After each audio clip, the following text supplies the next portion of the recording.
안녕하세요. 오늘 저희가 함께 살펴볼 자료는 피조 세계의 창조와 성장이라는 통일 원리 일부인데요. 이게 창사기 내용을 기반으로 세상이 어떻게 만들어지고 또 모든 존재들이 어떻게 성장하는지에 대한 좀 독특한 시각을 제시하고 있더라고요. 네, 맞아요.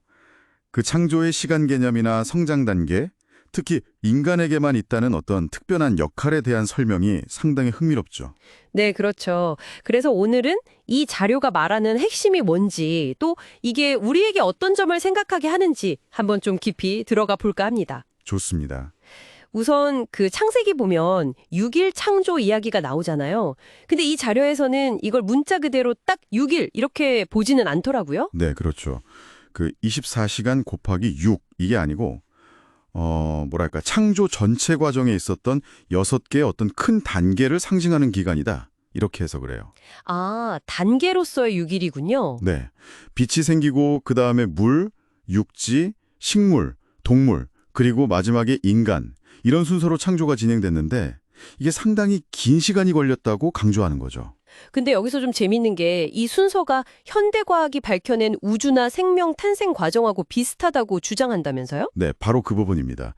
이게 수천 년 전 기록인데 어떻게 과학적 발견과 이렇게 유사할 수 있느냐. 이걸 근거로 이게 단순한 이야기가 아니라 정말 신의 계시다. 뭐 이런 식으로 다시 한번 강조하는 거죠. 그러니까 핵심은 그거예요. 창조가 그냥 짠 하고 순간적으로 일어난 게 아니라 시간을 가지고 점진적으로 이루어진 과정이었다는 거. 그렇군요. 창조에 단계가 있었던 것처럼 그럼 각각의 피조물이 완성되는데도 시간이 필요하다 이런 이야기로 이어지는 건가요? 네, 맞습니다. 그 창세기 각 날마다 저녁이 되며 아침이 되니 이 구절이 계속 반복되잖아요. 네네. 이걸 이제 밤이라는 어떤 성장 기간, 준비 기간을 거쳐서 아침, 그러니까 완성된 상태에 이른다 이렇게 보는 거예요. 아, 저녁과 아침 사이에 그 밤이 성장의 시간이군요. 그렇죠. 그리고 더 나아가서 이 성장 기간이 그냥 막 자라는 게 아니라 아주 질서 있게 3단계를 거친다로 설명을 해요. 3단계요? 네. 소생기, 장성기, 완성기 이렇게 3단계요.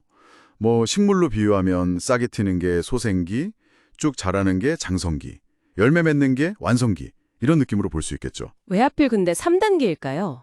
그게 또 이 자료의 핵심 원리랑 연결되는데요. 신의 본성 자체가 어떤 삼수적인 특성, 그러니까 절대적인 면과 상대적인 도속성, 그리고 그걸 조화시키는 중화적 특성, 이 3가지로 이루어져 있다고 봐요.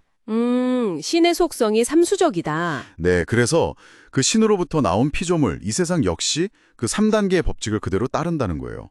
뭐 자연계에서 물질의 삼상, 기체, 액체, 고체라든가 아니면 성경에 나오는 삼위일체나 예수님의 3대 시험, 뭐 삼일부활 이런 것들도 다 근거로 제시하고요. 와, 흥미롭네요. 그런데 여기서 인간은 좀 다르다고요.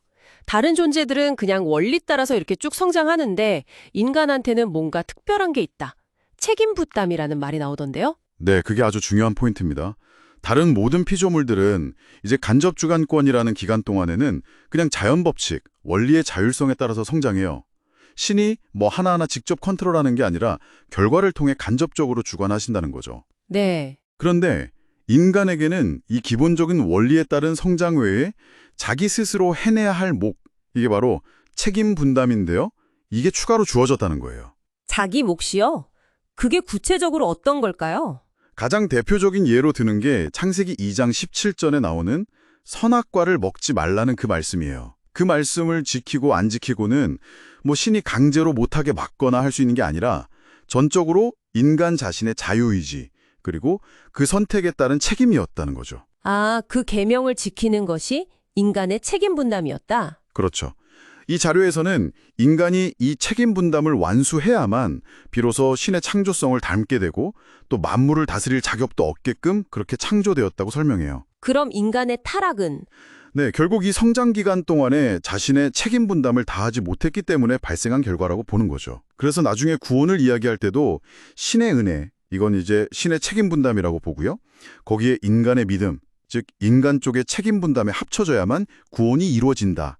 이런 논리로까지 이어집니다. 와, 그렇군요. 그러니까 이게 그냥 가만히 있으면 저절로 완성되는 게 아니라 인간의 어떤 선택과 노력이 결정적이라는 거네요.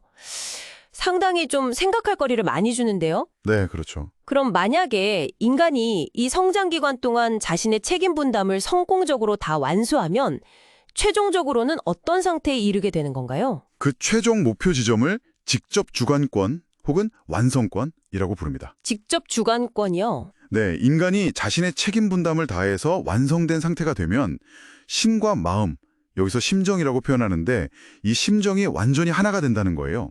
그래서 신의 뜻을 그냥 자연스럽게 온전히 행하면서 살게 되는 경지. 마치 머리바 생각하면 몸이 저절로 움직이듯이. 네, 비슷한 비유예요.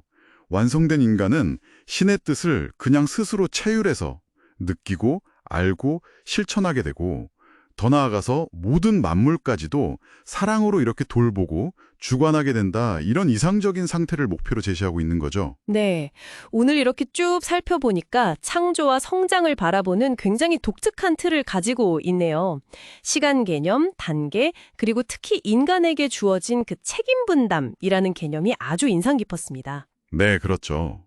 모든 존재가 시간을 들여 성장하지만 유독 인간에게는 자신의 선택과 노력이 그 완성의 결정적인 역할을 한다는 점이 굉장히 강조되는 것 같아요. 맞아요. 그래서 이 책임 분담이라는 개념을 듣고 나면 뭐랄까 우리 각자의 삶이나 또 성장 과정에 대해서 다시 한번 생각해보게 만드는 그런 힘이 있는 것 같습니다.